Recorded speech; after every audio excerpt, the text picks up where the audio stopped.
Nossa história sempre começa em um lugar familiar. O Egito dos faraós, a Grécia dos filósofos, a Roma dos Césares. Mas e se eu te dissesse que o verdadeiro início, a semente de tudo, da escrita, da lei, do tempo e até mesmo das nossas histórias mais sagradas, está enterrado sob as areias do atual Iraque, em uma terra esquecida chamada Suméria? Nos últimos episódios, nós deciframos os códigos do Gênesis, a criação, o Jardim do Éden, o grande dilúvio. Nós os tratamos como mitos profundos da alma humana.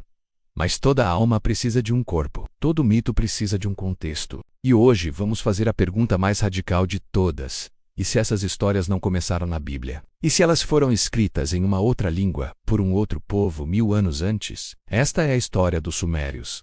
A civilização esquecida que escreveu a Bíblia antes da Bíblia. No século XIX, arqueólogos começaram a escavar montes misteriosos na Mesopotâmia e encontraram algo que abalou o mundo: cidades perdidas como Ur, Uruk e Eridu, e milhares de tábuas de argila cobertas por uma escrita indecifrável. Era a escrita cuneiforme, a primeira forma de escrita da humanidade. Quando finalmente decifraram essa escrita, não estavam apenas lendo registros de colheita, estavam ouvindo as vozes de um povo que viveu há 5000 anos. Eles contavam histórias de reis, de heróis e de deuses. E nessas histórias os estudiosos encontraram ecos paralelos tão chocantes com o livro de Gênesis que questionaram tudo o que sabiam sobre as origens da Bíblia. Para entender a Suméria, a gente precisa voltar muito no tempo para uma região entre os rios Tigre e Eufrates. Essa área chamada de Mesopotâmia ou Terra entre Rios era uma planície fértil, mas também um lugar de extremos. Inundações imprevisíveis e secas severas faziam da vida um desafio constante. Foi nesse ambiente que, por volta de 4500 a.C., os sumérios surgiram, aparentemente do nada. Eles não construíram apenas aldeias. Eles criaram as primeiras cidades do mundo. Uruk, por exemplo, foi talvez a maior cidade do planeta na sua época, com dezenas de milhares de habitantes, muralhas imponentes e templos gigantescos chamados zigurates, que pareciam escadas para o céu. Eles desenvolveram um sistema de governo complexo, com reis que agiam como intermediários entre o povo e os deuses. Eles organizaram exércitos, criaram sistemas de irrigação que transformaram o deserto em campos férteis e estabeleceram rotas comerciais que se estendiam por milhares de quilômetros. Mas a maior invenção suméria que mudou tudo foi a escrita. Começou como algo pictogramas para registrar grãos, ovelhas, impostos, mas logo evoluiu para o cuneiforme, um sistema sofisticado capaz de expressar ideias abstratas, poesia, leis e, o mais importante para nossa história, mitos. Pela primeira vez na história, a humanidade podia registrar suas crenças mais profundas, suas histórias sobre a criação do universo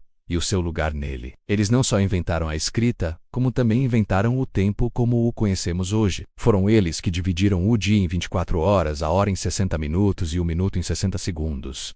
O círculo de 360 graus que usamos na geometria também é uma invenção suméria. Eles eram astrônomos incríveis, mapeando as estrelas, prevendo eclipses e criando o zodíaco. A base da matemática, da arquitetura, da burocracia estatal. Tudo isso floresceu primeiro na Suméria. A Suméria não foi apenas uma civilização. Foi a primeira civilização. Eles foram os pioneiros, os que deram os primeiros passos em quase todas as áreas que definem a sociedade humana. Mas com o tempo, outras potências surgiram na Mesopotâmia, como os acádios e os babilônios. Eles conquistaram as cidades sumérias, mas também absorveram sua cultura. Eles adotaram a escrita cuneiforme, seus deuses e, crucialmente, suas histórias. O legado sumério não desapareceu. Ele foi traduzido, adaptado e transmitido ao longo dos séculos. E foi nesse processo de transmissão cultural que as sementes das histórias bíblicas foram plantadas, porque quando os estudiosos começaram a ler as tábuas de argila sumérias, eles não encontraram apenas uma história da criação. Eles encontraram várias, e uma delas, conhecida como Eridu Gênesis, conta uma história que soa incrivelmente familiar. Nesse mito, os deuses criam a humanidade para servi-los, para fazer o trabalho pesado de cuidar da terra. Eles criam o primeiro homem a partir da argila, exatamente como no Gênesis. E então, os deuses, irritados com o barulho e a superpopulação da humanidade, decidem destruir tudo com um grande dilúvio. Mas um dos deuses, chamado Enki, sente pena dos humanos e resolve avisar um rei justo e piedoso chamado Ziusudra. Enki instrui Ziusudra a construir um barco gigante para salvar a si mesmo, sua família, a semente de toda criatura viva. Depois que a chuva para e as águas baixam, Ziusudra sai do barco e oferece um sacrifício aos deuses, que então prometem nunca mais destruir a humanidade com uma inundação. A semelhança com a história de Noé, Não é uma coincidência, é uma conexão direta. O Ere do Gênesis foi escrito mais de 1000 anos antes da versão mais antiga do livro de Gênesis que conhecemos. A história do dilúvio não nasceu no hebraico, nasceu no sumério. E não para por aí. Vamos falar sobre o Jardim do Éden. Na mitologia suméria, existe um paraíso chamado Dilmun. É descrito como uma terra pura, brilhante, uma terra dos vivos, onde não há doença nem morte. É um lugar onde o deus Enki passeia e onde água doce brota da terra para irrigar um jardim exuberante. Parece familiar? Essa descrição é um espelho quase perfeito do Jardim do Éden bíblico. O épico de Mercari e o Senhor de Arata, um mito sumério, encontramos uma passagem que fala de um tempo de ouro, quando não havia medo, quando toda a humanidade falava uma só língua e vivia em harmonia sob o comando do deus Enlil. Mas algo acontece e essa unidade é quebrada. Enki, o deus rival de Enlil, muda a fala em suas bocas, trazendo a discórdia e a confusão de línguas. Essa é a história da Torre de Babel, contada séculos antes de ser escrita na Bíblia. A própria criação da primeira mulher na Bíblia, Eva, a partir da costela de Adão, pode ter uma origem suméria. No mito de Enki e Niursag, o deus Enki adoece após comer plantas proibidas. Uma de suas doenças é uma dor na costela. A deusa Niursag então cria uma deusa da cura para curá-lo. O nome dessa deusa é Ninti. O nome Ninti em sumério tem um duplo sentido fascinante.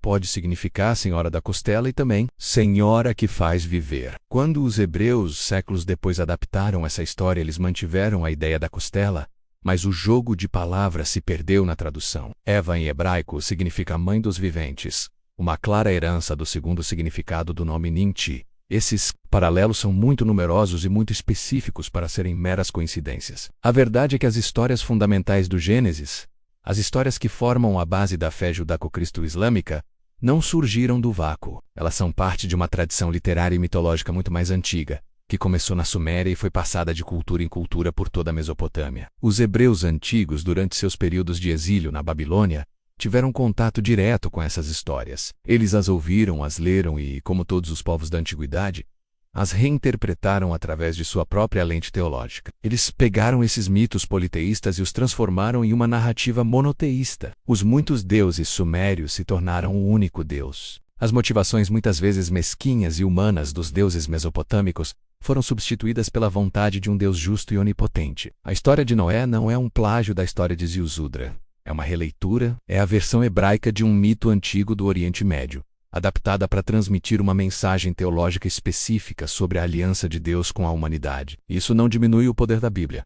Pelo contrário, isso a enriquece. Isso nos mostra que a Bíblia não é um livro que caiu do céu, mas um texto profundamente humano, tecido a partir das fibras culturais e históricas de seu tempo. Entender as origens sumérias do Gênesis nos permite ler a Bíblia com novos olhos, não apenas como um livro de fé, mas também como um documento histórico extraordinário, o capítulo final de uma longa saga literária que começou há 5.000 anos nas planícies da Suméria. E ao fazer isso, nós não perdemos a fé, nós ganhamos contexto. Ganhamos uma apreciação mais profunda pela jornada da humanidade em busca de sentido, uma jornada que começou com um povo esquecido que ousou, pela primeira vez, escrever suas histórias em tábuas de argila. A descoberta da Suméria não destrói a Bíblia, ela ilumina. Ela nos conecta a uma corrente de narrativa humana que é muito mais antiga e universal do que imaginávamos. As perguntas sobre quem somos, de onde viemos e qual o nosso propósito, não começaram com Abraão. Elas foram feitas primeiro pelos reis, escribas e poetas da Suméria, a civilização que, sem saber,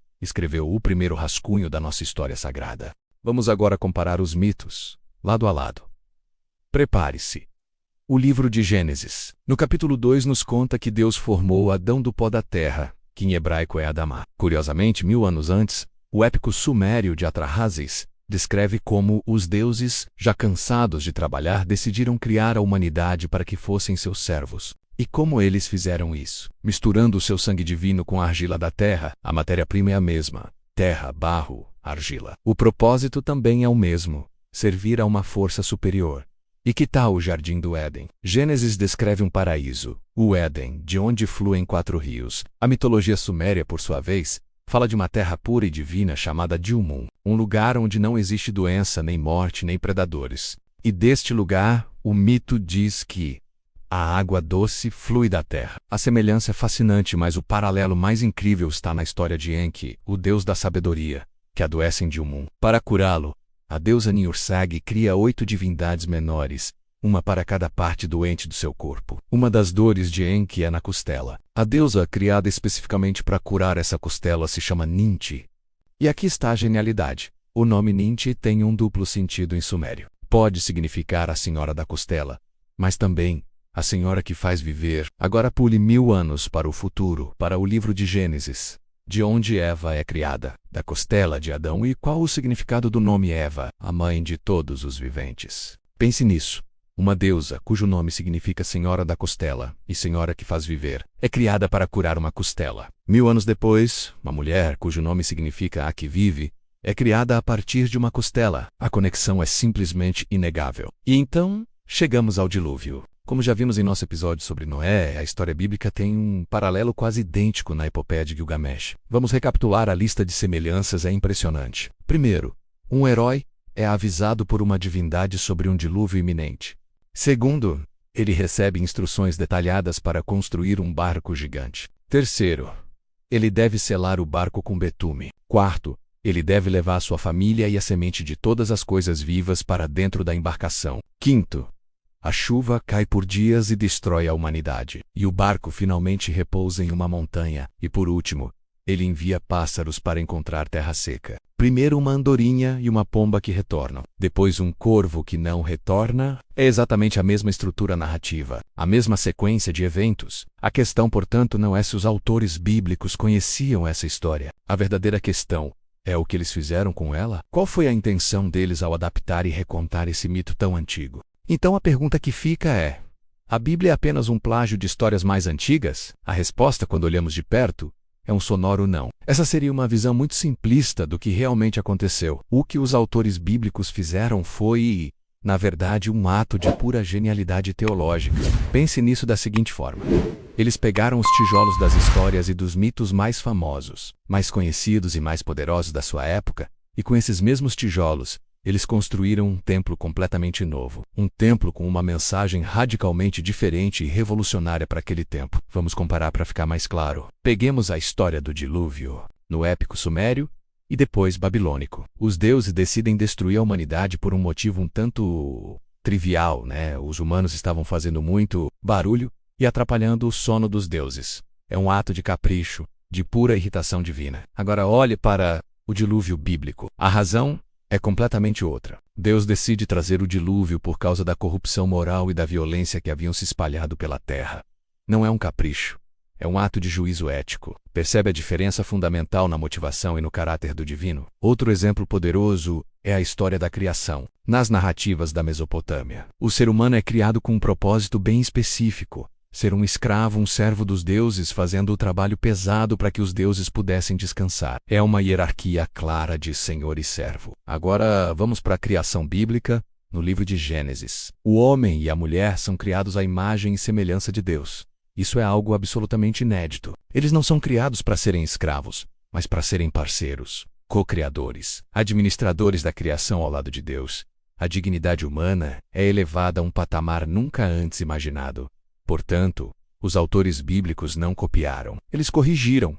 Eles subverteram as narrativas. Eles entraram em um diálogo crítico, uma espécie de debate teológico com a cultura que os rodeava. Eles pegaram as histórias que todo mundo conhecia e essencialmente disseram: vocês contam essa história assim? Pois bem, nós discordamos. A natureza do divino não é essa. A natureza do homem não é essa. O propósito da existência não é esse. Deixem-nos contar a vocês a versão verdadeira, a que revela um propósito maior e uma moralidade mais profunda. É por isso que entender a Suméria é tão fascinante. Eles nos deram a roda, a escrita, as primeiras leis, a astronomia, a forma como contamos o tempo em unidades de 60. Eles são, em muitos aspectos, o DNA da nossa civilização. E como vimos, eles também nos deram o DNA de muitas das nossas mitologias mais fundamentais. Descobrir isso não diminui a Bíblia de forma alguma. Pelo contrário, coloca ela em seu contexto real e histórico, revelando-se como uma obra-prima revolucionária, uma obra que emergiu de um caldeirão fervilhante de ideias antigas para propor uma visão de mundo nova, ousada e profundamente transformadora que moldaria o pensamento ocidental para sempre.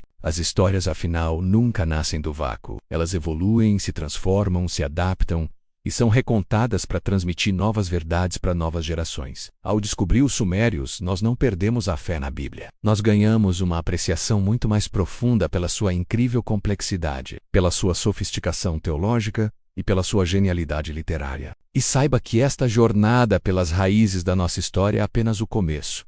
Há muito mais para explorar. Se você quer continuar a cavar mais fundo nos mistérios da sabedoria antiga e entender as origens das ideias que nos formaram, inscreva-se aqui no Pergaminho Aberto, para não perder os próximos vídeos. E agora, eu gostaria de deixar uma reflexão para você. Saber que as histórias bíblicas têm paralelos em culturas ainda mais antigas muda a sua percepção sobre elas? Isso as torna mais ou menos poderosas para você? Compartilhe a sua perspectiva aqui nos comentários. Eu vou adorar ler e participar dessa conversa. Obrigado por assistir e até a próxima.